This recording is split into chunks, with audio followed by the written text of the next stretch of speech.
back. So season 3, episode 3 of The Walking Dead starts off with a chopper crash and Andrea and Michonne seeing the crash from a distance. Seeing this opening scene told me one thing, that this entire episode was going to be all Andrea and Michonne. That kind of made my day, and then it didn't, because as you know, in the previous episode we got no Michonne, no Andrea whatsoever. So I did kind of want to see what was taking place in that regard. But at the same time, I didn't want to be completely bombarded with nothing but Andrea and Michonne.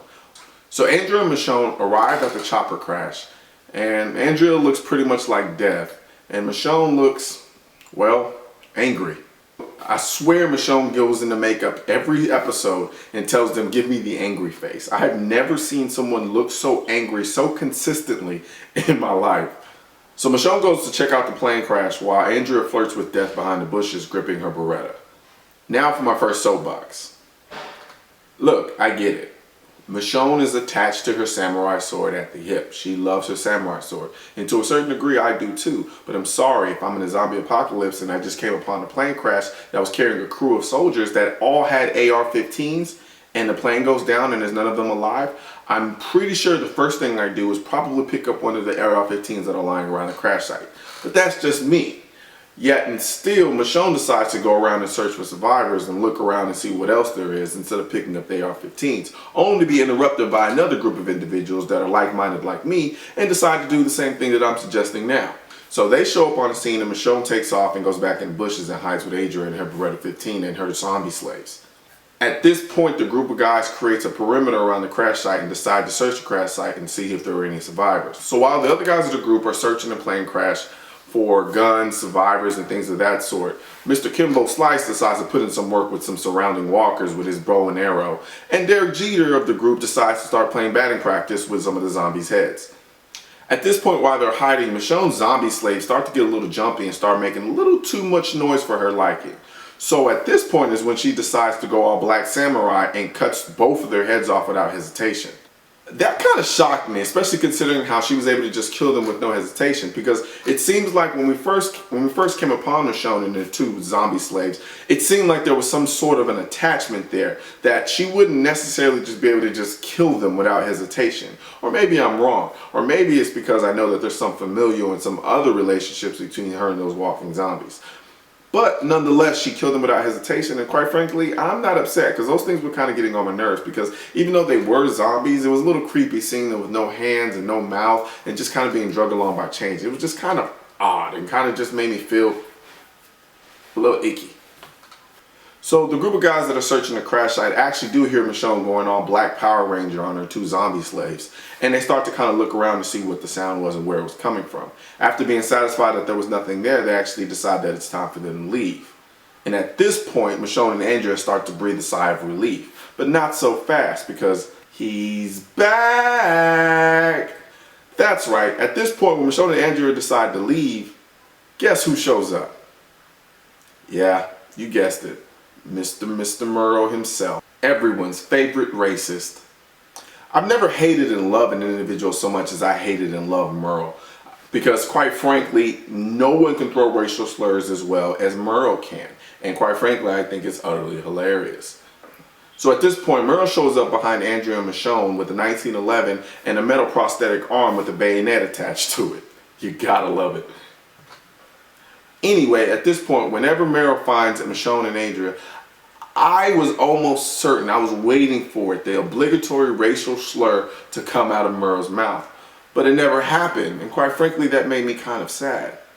At this point, the group decides to take Michonne and Andrea back to the David Koresh compound, and it's at this point that Murrow starts a soft interrogation of Andrea about what has happened and transpired then. Now, let's talk about something right here. There's something different about Murrow. He's not the same guy. And what I mean is this. Yes, of course, he does look a little slimmer, like he's lost some weight. And he also looks older. But there's something about him that just seems a little neutered. Now, don't get me wrong, he's still hilarious, but he's hilarious in more like a PG-13 kind of a way and not a rated R racial slur throwing, cussing maniac that he was in the first season. The governor, who is in essence the leader of this Jim Jones type compound, decides to give Michonne and Andrea a tour of the compound. And Andrea is eating it up. She is so naive to the fact that there's obviously something wrong with this place or the governor, and it's driving Michonne crazy. And I gotta say, I absolutely love Michonne because, to be honest with you, she really absolutely says nothing. And then when she does say something, it's always about her sword, as opposed to Andrea's naive ass who's trying to make a new home at the new Manson compound. Cutscene, the governor then goes and talks to the surviving pilot of the crash. And at this point, the governor tries to get the information as to where the rest of his group is so that he can go help save them. Now, at this point, everyone knows that the governor is not to be trusted and that everything that he's saying is complete bullshit, because we all know that when he goes and finds the rest of the people in that group, he's probably going to do something like, I don't know, kill them. And if you were watching this and you didn't pick up on that vibe, you're probably just as naive as Andrea is. Remember when I said that Merle seemed a little bit neutered? Well, in the next scene, we find out who has Merle's balls. And it's the governor. Now, the governor walks into the lab right as Merle is 3 steps away from pummeling the gay mad scientist after calling Merle a dog. The governor walks in and basically scolds Merle like a dog, and Merle just tucks his tail and apologizes. Andrea and Michonne were being interrogated. This little gay mad scientist was running and conducting experiments on Michonne's zombies. And what he concluded was that Michonne was using the zombies as a bit of a camouflage to keep the other walkers off of him. And he also learned that if you take away the zombies' ability to feed, then they lose the desire to eat altogether. At this point, I want to talk about something. I want to talk about the governor's holster. Because it seems like the writers of The Walking Dead are obsessed with cross-draw. Because the governor is right-handed, but his holster is on his left-hand side, backwards, basically requiring him to cross over his body to pull his firearm. Now, maybe it might be due to the fact that he uses his knife more, so the knife will be on his strong side and his firearm will be on his left side because it's secondary. But I just thought that was interesting because I noticed the same thing with Maggie as well, as her firearm was on her left-hand side, but she's right-handed, causing her to cross-draw across her body whenever she does pull the firearm. I just thought that was a little interesting. Cutscene, and the governor and the modern family mad scientist are now having tea and eating with Andrea and Michonne in the kitchen. Well, Michonne isn't really eating as much as she's eyeballing her sword in the back corner. I gotta say it again, I really do like Michonne's character because she doesn't fall for any of the bullshit and she absolutely loves her independence. It's at this point that I have to say that I'm really getting tired of this governor character. He leaves a really bad taste in my mouth. He's kind of one of those dudes that weak-minded people fall for and tend to trust. But anybody with a modicum of sense knows that this guy is bad news and full of shit. And in this scene, after spending the entire scene saying absolutely nothing, Michonne finally stands up, gets angry, and says once again, "We want our weapons!" A woman with her eye on the prize, I see. After tea and breakfast, Andrea and Michonne leave and they start walking around the compound and have their, "oh, you never trust anybody," or "you trust too many people" conversation. They have a little falling out and then the scene cuts. Now in this next scene, the governor goes and finds the other group that was left behind by the pilot and the other crew that was in the helicopter. He comes up and he's waving a white flag as he's coming in, saying that he's coming in peace. And it's at this point that him and his other group of guys actually slaughter all the soldiers and take their shit. Now, as much as the governor leaves a bad taste in my mouth, the Machiavellian aspect of my personality felt that what he did was a smart move.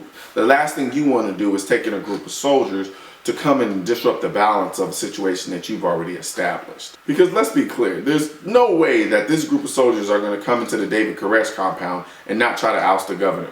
So what do?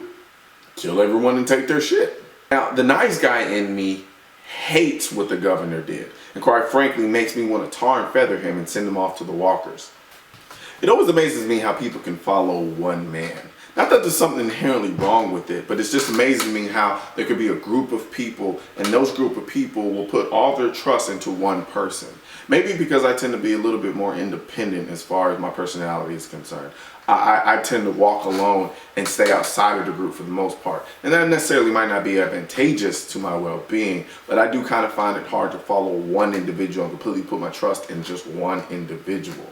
But with saying that, I have to say that there's a certain admiration that I have for people who can be leaders and actually take a unit and lead that unit and do so bearing all the responsibility that comes with being a leader of such a group. Now, speaking of leaders, I want to kind of touch on the governor just a little bit. You see, my thing with the governor is this. He's one of those guys. He's one of those guys that obviously feels himself and feels that he's on a superior level to most people. And the one thing, though, that really kind of bothers me about the governor is that stupid smirk on his face. He's one of those people that have that permanent smirk on his face that never really goes away, kind of like, Like he's telling you all the nice things that you want to hear, but underneath it, there's like this undertone of evil that's blatantly obvious, but it's not really said. And then it just makes you want to punch him in the chest, not in the stomach, not in the face, but just punch him in the chest so that it can just make that smirk wipe off his face. Yeah, kind of like that. I can't stand the guy. He just makes me sick.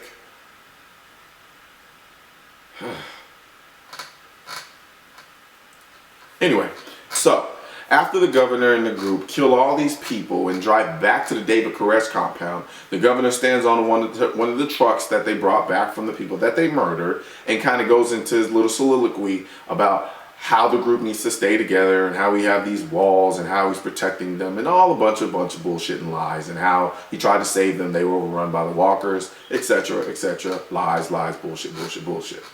Then the scene cuts again, and then now we're in the governor's quarters. And what do we have in the governor's bed? Yep, you saw right, a pretty young naked little thing lying in the governor's bed. Did you think the governor wasn't going to get it in during the zombie apocalypse? Come on now, he's the governor. Still in the same scene, the governor then opens the door to another private room where there's just a chair and nothing else. Well, that's what it seems, and he turns on some lights that I thought initially was like a TV or something. We were going to see like a video footage of him, I don't know, some voyeurism type of weird shit.